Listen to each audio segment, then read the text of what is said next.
Part 1: A Life of Resentment. Jake Thornton was a man entrenched in his bitterness. Growing up in Riverville, a small southern town where generational prejudice was as common as Sunday church services, Jake had inherited a worldview shaped by fear and ignorance. He lived alone in a rundown cabin on the outskirts of town, keeping to himself except for occasional trips to the local hardware store or bar. Jake was known for his sharp tongue and cold demeanor. He wasn't openly cruel, but had a reputation for making snide comments and avoiding anyone who didn't fit his narrow worldview. Most in town left him alone, accepting him as part of the scenery, a man too set in his ways to change. But behind the gruff exterior was a man deeply unhappy with his life. Jake carried the weight of his father's expectations and his ex-wife's parting words, "You're not a bad man, Jake, but you're too damn scared to see the world any other way." On the night it all began, Jake was driving back from the hardware store, his truck loaded with firewood and a replacement part for his stove. The storm had rolled in suddenly, turning the narrow backroads into rivers of mud. As lightning illuminated the darkness, Jake saw something that made him slam on his brakes, a small figure lying on the side of the road. Part 2: The Unthinkable. The figure was that of a young black girl, her body motionless, her clothes torn and soaked from the rain. Jake sat in his truck for a moment, torn between instinct and fear. Every part of him wanted to drive away, to pretend he hadn't seen her. "This isn't my problem," he thought. But the longer he sat there, the more he felt the weight of the decision pressing down on him. Finally, with a deep breath, Jake stepped out into the rain. He knelt beside the girl, his flashlight revealing bruises on her arms and dirt smeared across her face. Her breathing was shallow, but she was alive. Jake cursed under his breath and carried her to his truck. Instead of taking her to the hospital, Jake drove to his cabin. He told himself it was to avoid the prying eyes of the townsfolk, but deep down, he knew it was fear of being judged, of facing questions he wasn't ready to answer.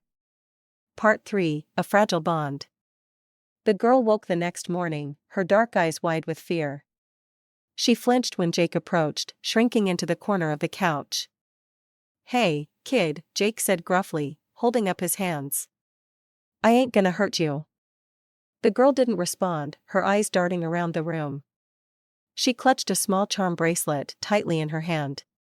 When Jake asked her name, she pointed to her throat and shook her head, signaling she couldn't speak. Over the next few days, Jake cared for the girl as best he could. He cooked simple meals, cleaned her wounds, and gave her a blanket to sleep under.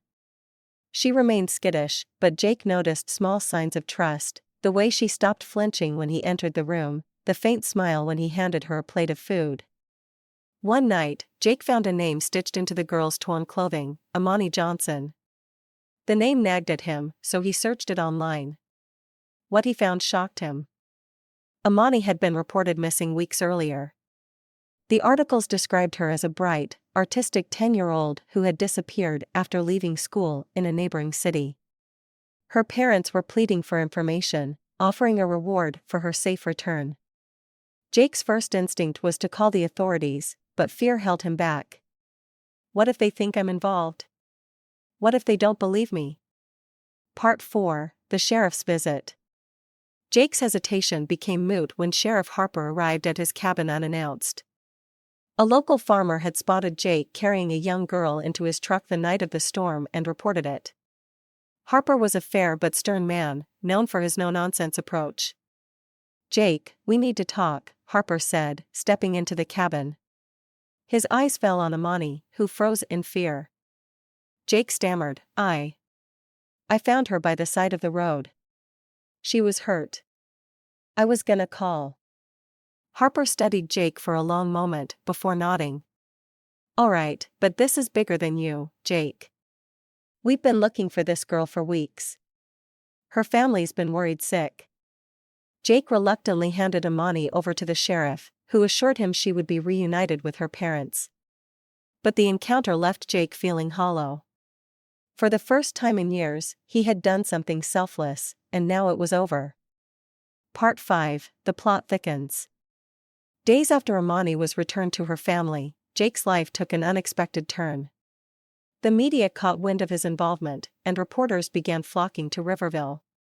Jake became an unlikely hero in the public eye, but the attention also brought scrutiny. Local activists praised him for helping Imani, while others questioned his motives. Old acquaintances dredged up stories of his past bigotry, painting him as an unlikely savior. Jake was thrust into a spotlight he never wanted, forced to confront his reputation. Meanwhile, the investigation into Imani's disappearance revealed a chilling twist. She hadn't simply wandered off. She had been abducted by a human trafficking ring operating in the region. Her escape was a miracle, and her testimony led to the arrests of several individuals involved. But one suspect remained at large, a man connected to a powerful network with resources to retaliate. Part 6: The Threat. One night, Jake received a cryptic warning. A note was left on his truck: "Stay out of it, or you'll regret it." Jake's first instinct was to ignore it, but when his cabin was broken into and ransacked, he knew the danger was real. He contacted Sheriff Harper, who revealed that Jake's name had likely been leaked during the investigation. "You're a target now, Jake," Harper said. "These people don't play around." Fearing for his safety, Jake reluctantly agreed to go into protective custody. But his isolation only deepened his resolve. For the first time in his life, he felt a sense of purpose. He wanted to help, not just for Imani, but for all the other children who might still be out there. Part 7: Redemption and Risk.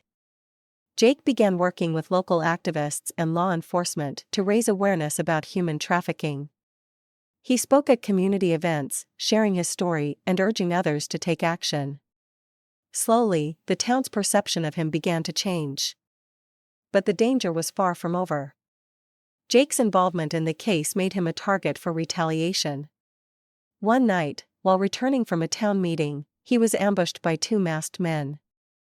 The attack left him battered but alive, a stark reminder of the risks he faced. Despite the threats, Jake refused to back down. With Imani's family by his side, he became a symbol of resilience in the fight against injustice.